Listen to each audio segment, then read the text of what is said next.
Fala pessoal, tudo bem com vocês? Pessoal, no vídeo de hoje vamos falar um pouquinho de um costume muito comum que a gente vê nos grupos, né? A gente acaba avaliando a peça de alguém, que alguém pede, e aí a pessoa escreve embaixo: só a peça de vocês que vale, só a sua que vale, as nossas não valem. E por que que isso acontece? Toda hora tem alguém querendo vender alguma cédula, alguma moeda nos grupos. Só que não conhecem de numismática. Não sabem que uma determinada moeda, ela vai valer pelo seu estado de conservação. Uma flor de cunho, uma nunca tocada, sempre tem melhor valor. Quantidade produzida, né? A gente tem moedas aí do período inflacionário, aço inox, que foram feitas 292 milhões, 300 milhões. Então é uma quantidade muito grande, por isso que até hoje a gente tem uma avalanche dessas peças. Quem guardou, guardou um pote. Era período inflacionário, a inflação comia o valor dessas peças. Virava quase as moedas era troco para criançada comprar às vezes bala. Eu precisava de uma mão inteira às vezes para comprar um saquinho de bala. Tanto tamanho era a inflação naquele período. Então é o estado de conservação, o ano, né? Conta muito. E o metal. Obviamente, moeda de prata, ouro, cobre, bronze, elas já têm um valor melhor. Seja pelo seu metal nobre aí, ouro, prata, ou até o cobre e o bronze que vale um pouco menos, mas se ela é de cobre ou de bronze, a gente já subentende-se que ela é de 1900 para baixo. Então, provavelmente ela tenha algum valor. Então, o estado de conservação é muito importante. Para quem está iniciando, toda peça é bem-vinda. Eu conheço coleções que a pessoa tem coleção de cédula, tá naqueles plastiquinhos safadinho, mas tá no plástico. Ele aceita a peça dobrada, rasurada, rasgada do período inflacionário. Ele aceita peças que tem durex. O durex chega uma hora que ele até some, fica só aquela mancha amarelada da cola em contato com o papel. E ele tá feliz. Se ele tá feliz, sem problema nenhum. Agora, o que ele não pode é quando ele pensar em vender, ou quem herdar isso aí for vender, a pessoa não pode imaginar que vai ter uma pequena fortuna na mão, porque geralmente não tem. Era muito comum, era em muita quantidade cédulas do período inflacionário. Diferente de uma cédula da Baiana. Todo mundo fala, cédula de 50 mil cruzeiros reais da Baiana. Tem valor? Tem. Ela tem valor porque ela só foi feita 1.200 séries, não 1.200 unidades, 1.200 séries. É pouco para uma cédula. E ela ficou 7 meses circulando. Quando chegou em 15 de setembro de 1994, foi o último dia que ela circulou. Ela era a cédula de maior valor facial. Já estava previsto aí uma outra cédula, já tinha o desenho dela pronto, mas cancelaram com a vinda do Plano Real em 94. Então, até o momento, ela era a cédula de maior valor. Então, qual era a cabeça dos brasileiros? Bom, eu só tenho até dia 17 de setembro para gastar, eu vou passar para frente. Uma cédula da Baiana valia mais de 100 reais, eu não sei o valor exato, mas era mais de 100 reais nos valores de hoje. Ninguém quis guardar, vamos passar. Então o cara corria no mercadinho, o mercadinho corria levar para o banco. E além de ter sido feita só 1.200 séries, elas foram recolhidas.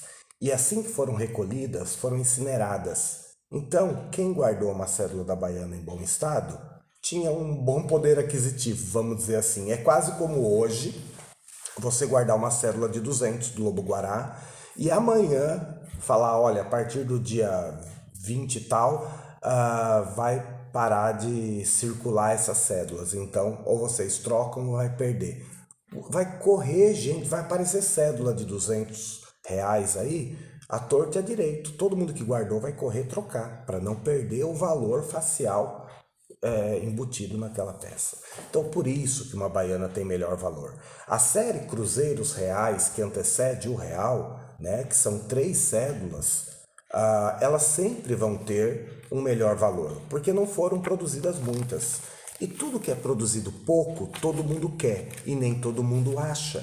Então, isso faz o valor subir ou não. E aí a gente volta para as moedas. A pessoa guardou moedinhas do Paraguai, do Chile, aqui da América do Sul, fácil de alguém ir visitar. Ou moedinhas americanas, trouxe no troco, moedinhas de euro, que ainda estão circulando. Esse tipo de material é difícil vender. Geralmente não costumam passar de R$ 1 a unidade, salvo a quantidade produzida, o metal que elas tiverem, o período. Mas estamos falando aí de 1980 para cá. Isso é material comum, né?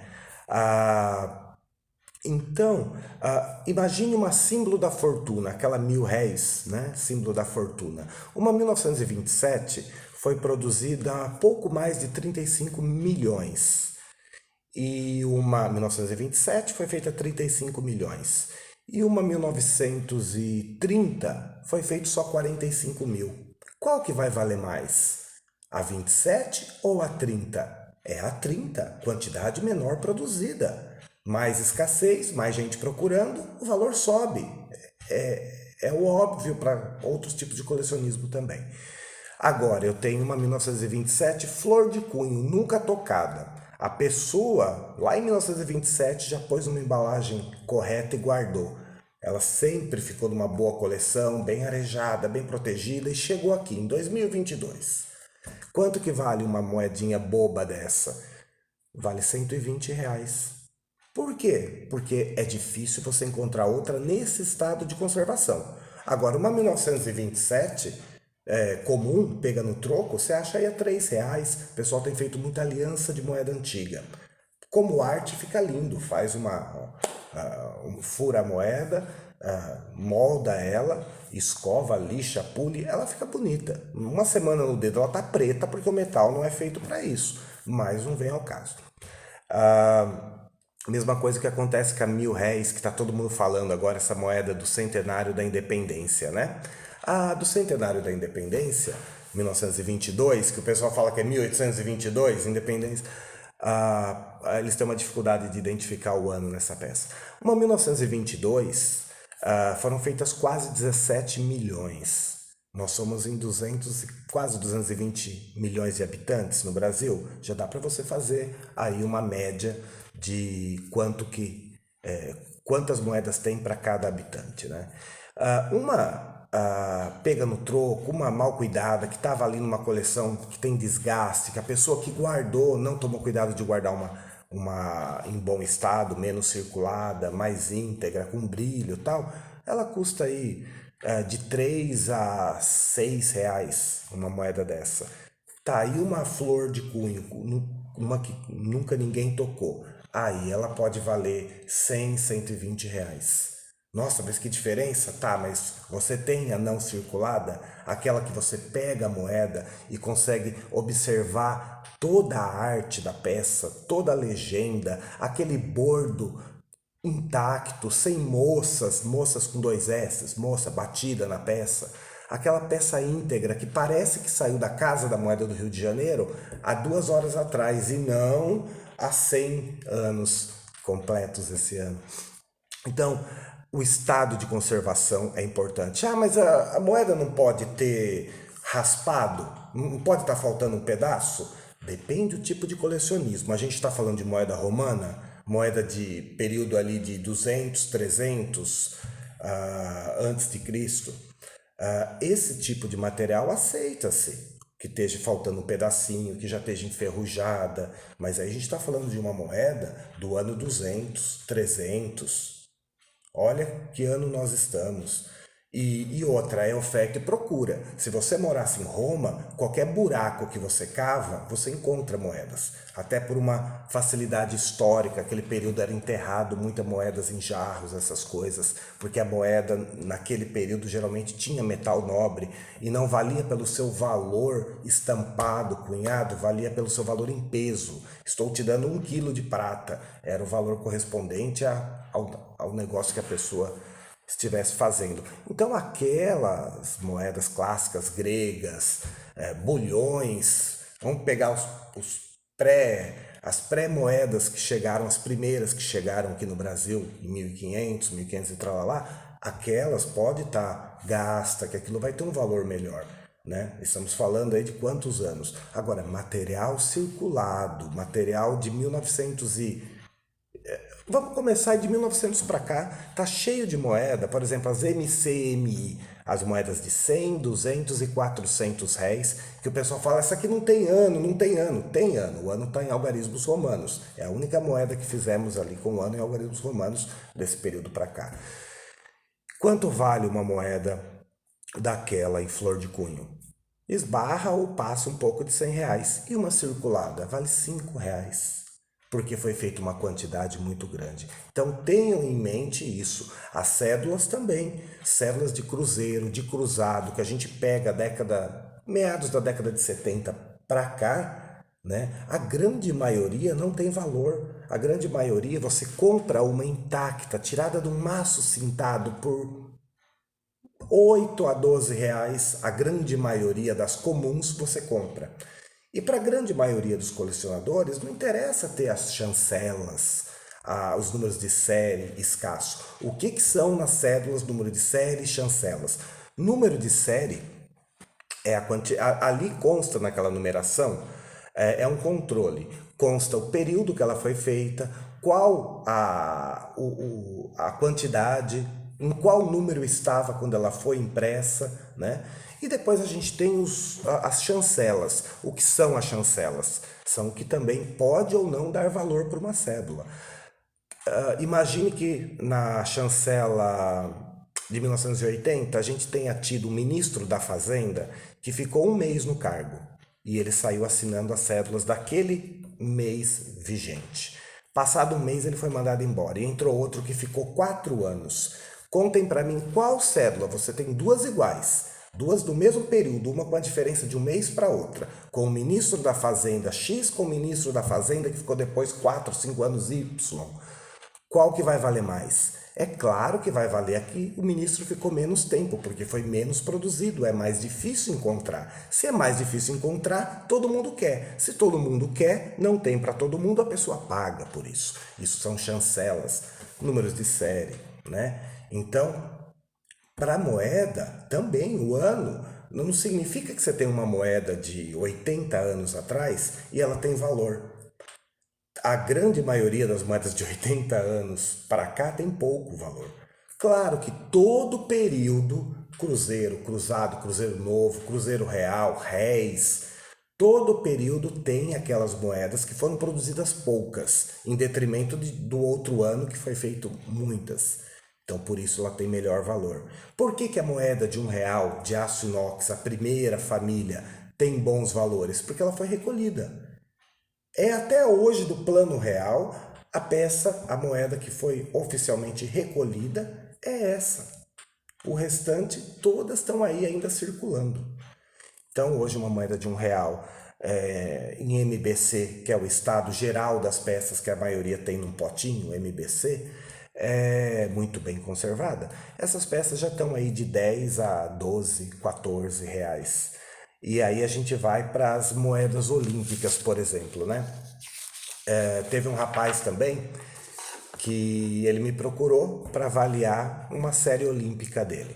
Faltava bandeira, tá? Porque não necessariamente a bandeira seja parte oficial da série olímpica. A série olímpica são as 16 peças ali, modalidades, 14 e 2 mascotes, Vinícius e Tom aí. Então, essas peças foram feitas 20 milhões. Nós somos em quanto? Quase 220 milhões. Vamos fazer conta?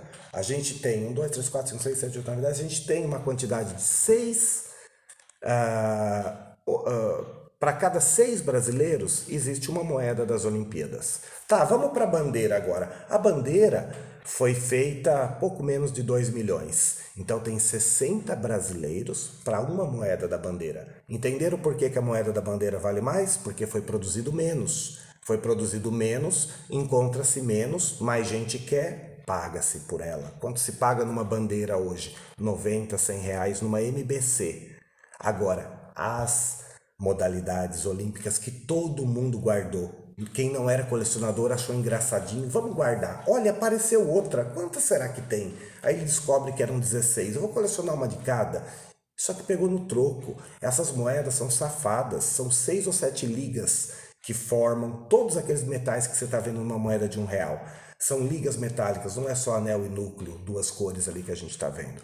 Até por isso tem que tomar cuidado, porque a maioria das formas de limpeza amadoras que a maioria faz estraga essas peças. Essas circuladas a gente está vendo no grupo aí a todo momento o pessoal querendo vender. Só que vale R$ 2, R$ 3. E quanto vale uma flor de cunho? R$ 10, 8. Já vi gente vendendo por 5.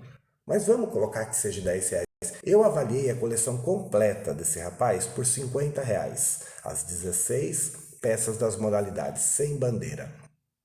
Ele achou um absurdo, tudo circulado, tinha moeda com mancha já lá, tinha moeda oxidando, esverdeado, já com resíduo de verdete na peça. Verdete é aquele material esverdeado que se deposita na peça e ele é ácido, ele vai comendo a peça, você perde a peça. Você tem que fazer um tipo de limpeza nesses casos, se você tiver a pretensão de salvar essa peça ou não permitir que continue. O verdete é quase como uma cárie que vai comendo o metal. Enfim, ele ficou bravo e sumiu. Depois ele apareceu um dia reclamando, que ele falou que ele conseguiu vender por R$ 250 aquelas moedas. Eu falei, que bom, parabéns. Para quem você vendeu? Eu vendi para um vizinho meu, para um senhorzinho. Quer dizer, o senhorzinho não sabe de valor. O senhorzinho não conhece a internet, que ele dá 2 cliques e aparece moeda vendendo em lojas numismáticas por R$ 5, modalidades. Até porque a maioria das lojas grandes nem vende MBC. É de soberba para cima. Já que vão guardar, guardem material flor de cunho.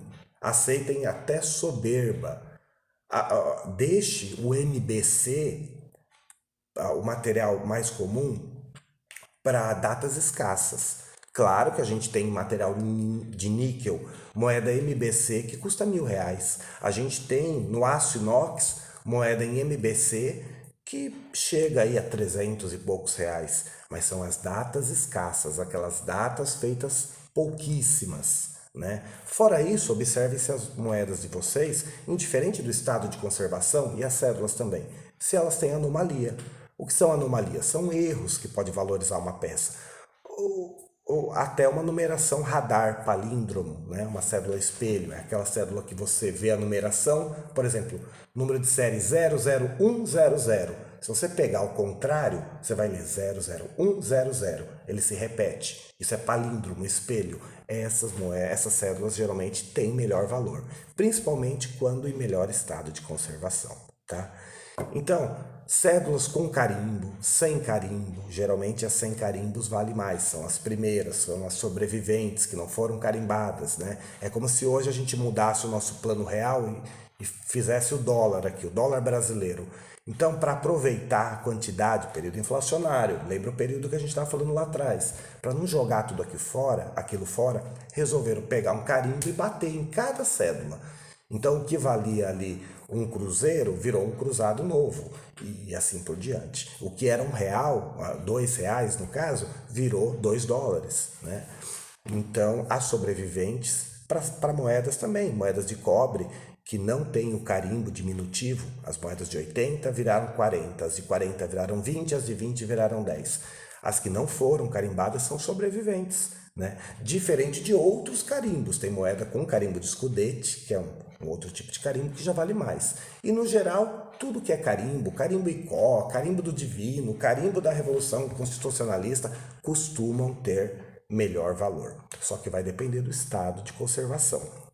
É o que eu sempre falo, moeda, cédula, não é igual aquela igrejinha do interior que você vai lá, limpa o sino, pinta a parede, corta o mato, arruma um banco e deixa ela mais bonita. A moeda, a cédula, você não pode alterar o estado de conservação. O ideal é que ela venha para você em flor de cunho. Ah, não teve como? Venha como soberba. Evite material comum. Você pode ter uma coleção muito bonita, tudo em MBC. E tem que estar contente com ela. Se você está contente com o estado de conservação das suas peças, das suas moedas, das suas cédulas, bem. Só não queiram que quando for vender alguém vai pagar um valor alto. Porque eles sabem que a grande maioria dessas cédulas você encontra por 8 a 10 reais, 8 a 12, a grande maioria. As moedas do período inflacionário, a grande maioria se compra por R$ 1 ou até por quilo, né? Então, leve em consideração tudo isso. Não é que a minha moeda vale mais que a sua. Talvez eu saiba que peça eu vou colocar na minha coleção, em qual estado de conservação, qual é o ano, né? Isso vale para feijó também, a R$ 500 feijó, né? Todo mundo fala, lançada 35, 36, 37, 38. A 35 foram feitas a 14 mil e tralalá. Não sai por menos de R$ 1.000 uma bonita hoje. Pode chegar a 1.600, 1.700 uma flor de cunho. E tá aí uma circulada, também não sai por menos de 400. É difícil encontrar. E a 36, a 37, a 38? As vindas do troco, as que foram guardadas numa coleção de qualquer jeito, você compra às vezes por menos de R$ 10, R$ 5. Tudo é um estado de conservação. Mas se essa 36, 37, 38 fosse flor de cunho, tá, aí provavelmente elas teriam um valor de 80, 90, R$ 100. Então, estado de conservação é muito importante. Ah, mas esse aqui era da minha mãe, eu quero guardar na coleção. Guarde, guarde e curta por saber que era da sua mãe. Ah, essa aqui tem só um rabisquinho, tá só escrito Cris ama Edu. Não vale nada, a não ser que seja uma baiana. A baiana escrita Maria ama João, ela ainda tem valor, dado a escassez. Agora, o material comum, excedente, essas que a gente encontra sem dificuldade, ainda em maços cintados, o pessoal monta um lotezinho e vende, não pode ter nenhum tipo de vandalismo. A própria dobra no meio de uma cédula, uma simples dobra de carteira, ela diminui aí 50%. Isso eu estou falando no geral, tá? Nem toda cédula é assim, mas no geral ela perde 50% do valor. Uma cédula que valia 10, ela passa a valer 5. Por quê? Porque ninguém vai conseguir arrumar uma dobra que já foi feita numa cédula. Ela trinca a pintura da cédula, ela corrompe o papel. É quase como se bater no para-choque de um carro que é pintado. Ele vai trincar, ele vai estragar. Na hora pode ficar bonito, com o tempo ele começa a esfarelar. É o que acontece com a cédula. Então, vamos começar uma coleção? Dê preferência para o estado de conservação. Independente do ano, da chancela, procure peças boas, bonitas, peças que podem ser apreciadas na sua plenitude, da mesma maneira que saiu da Casa da Moeda 20 anos atrás, 30, 40, 80, né? Ah, mas eu vi o pessoal colecionando umas moedas de cobre aí que estava tudo desgastado. Tem peça que vale, tem peça que é escassa, tem peça que tem um carimbo nela que o valor dela triplica. Às vezes, a ausência de um carimbo também, né? Cada moeda, cada cédula tem uma história, tem uma quantidade produzida. Existe uma quantidade ofertada e uma a ser ofertada. Isso vai depender do material. Então não é que as nossas valem mais. Talvez a gente saiba o que vale e está oferecendo uma moeda com tal anomalia, com tal defeito ou com estado de conservação superior, né? Tem um conhecido que ele trabalhou no Banco do Brasil e a família dele foi para o Japão, ele resolveu ir também. Ele tinha 10 séries, eu não lembro se era 10 ou 20, mas acho que era 10 séries das Olímpicas, Rio 2016. Ele pegou a maioria em bom estado no banco que ele trabalhava, mas não era flor de cunho, mas tinha de tudo ali, tem umas com brilho, sem brilho. E ele perguntou na época quanto valia para mim, e eu passei na época o valor, ele falou, nossa, mas é muito pouco. Falou, só que eu tô indo definitivo, eu não posso deixar. Eu falei, deixa na casa da sua avó, da sua tia. Ele falou, não quero deixar, eu vou levar comigo. Pois ele levou para o Japão e depois eu fiz contato. Ele fez contato comigo, ele queria mais, queria saber quem tinha em quantidade. Ele vendeu a US$ 500 no Japão, cada série com 16. Sendo que aqui no Brasil o pessoal estava vendendo a 1,50 na época. Hoje está até 2, 3, uma moeda das Olimpíadas, MBC. Mas ele vendeu a US$ 500. Se você pensar que um trabalhador comum no Japão ganha uma média de US$ 100, tá, eles ganham em ien, só que é só para vocês facilitar o entendimento de conversão de valor. Um funcionário normal, um peão no Japão, costuma ganhar ah, $500. Então, para ele pagar $500, não, deixa eu fazer as contas melhor. Itimão vale $500, é isso. Um funcionário trabalha por Itimã Yen, que é $500. $500 no Brasil hoje está dando R$ 2.500. Ele vendeu, faz tempo que não tem alteração, né? Eu acho que estava mais ou menos isso. Ele deve ter vendido cada 16 moedas das Olimpíadas por R$ 2.000 cada. E estava louco querendo mais, porque o que aconteceu? Ele foi para um local que não tinha essas moedas e tinha gente interessada, então paga-se mais caro. Por que a moeda da entrega da bandeira de Londres passa de R$ 100 aqui no Brasil? E talvez lá em Londres ela não vale muita coisa, porque aqui a gente não encontra. Se aqui a gente não encontra, se você quer, você paga. Por que as moedas flor de cunho, às vezes, de pau... Eu vou te dar um exemplo para vocês. A série completa, a primeira série de moedas do Plano Real. Estamos falando de 1 centavo, 5, 10, 25, 50 e R$ 1. São 6 moedinhas. Quanto custa uma série completa, flor de cunho nunca tocada? R$ 300, mais ou menos. Nossa, mas tudo isso? Tudo isso, mas quem tem guardada sem nunca tocar, colocada dentro de um sachê, dentro de uma cápsula, aquela moeda que você pega e enxerga brilho de cunho nela, ela não tem nenhum detalhe. Agora, por que as outras não valem? Por que moeda de 10 centavos, 50 centavos, de 94, 95, praticamente não tem valor? Porque você vai em qualquer mercadinho, qualquer quitanda, qualquer farmácia e dá ali uma cédula, eles vão te voltar meia dúzia de moeda, é provável que tenha. Se você não está achando, pede para moça, você tem alguma moeda da primeira família do real? Você pode me dar? Ela vai te dar como troco. Você não vai pagar nada. Então o que tem aí a ermo não é interessante. Se não é interessante, as pessoas não pagam.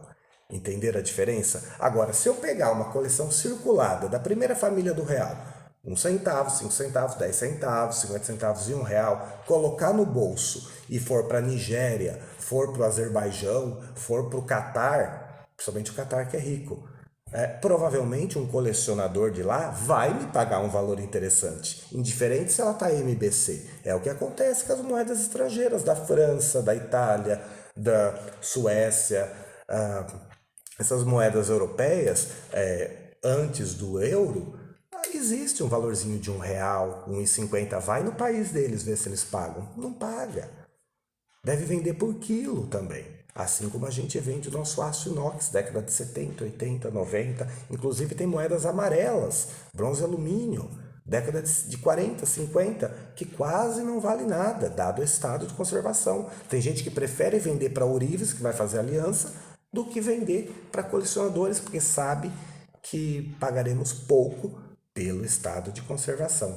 Então, material, estado de conservação, número de série, chancela para cédula, se ela é radar, se ela tem uma anomalia, se a moeda tem um reverso invertido, um reverso horizontal quando você faz o giro, tudo isso agrega valor. Tudo que tem menos, existe mais interesse. Tudo que tem mais interesse, paga-se mais. Então, é isso. Moedas limpas. Às vezes a pessoa tem uma coleçãozinha de prata comum e a pessoa limpou, riscou. Isso vai deteriorar o valor. Às vezes a pessoa limpou bronze e alumínio, moeda amarela. Ela fica horrível, ela fica, parece polida. E isso diminui o valor. A moeda tem que chegar até você no seu estado natural. TG ela bem, ela vai valer bastante. TG ela mal, ela vai valer pouco. Então, é isso. Se puderem, inscrevam-se no canal, deixa aí alguma pergunta, a gente tenta ajudar na medida do possível. Se inscreve no canal, dá um joinha aí para subir o vídeo e espero que eu tenha tirado algumas dúvidas por que a moeda de alguns colecionadores vale e de, às vezes, algumas pessoas não vale. Claro que tem exceções também, tem gente que tenta comprar moeda que tem bom valor num valor baixo, né? Mas aí nada substitui um catálogo atualizado. Se vai ser um catálogo amigo, se vai ser o Vieira, se vai ser o Amato, se vai ser o Carmelino, se vai ser o Bentes, é critério de cada um. A média de valor é a média de grupo, é a média de encontros, é a média de feiras. Isso daí é padronizado. Vocês frequentando o grupo, vocês vão ver a média, né? Por que que uma cédula de R$ 1 da primeira família não vale mais do que R$ 1 se ela está em mau estado? Porque tem muitas por aí. A gente encontra flor de estampa nunca circulada por 12, 13, 15, né? As chancelas comuns, tá? Então vamos ficar sempre atento no estado de conservação, nas chancelas, nos números de série, se tem anomalia, se não tem, se é material circulado, se é flor de cunho. Um abraço a todos e até a próxima.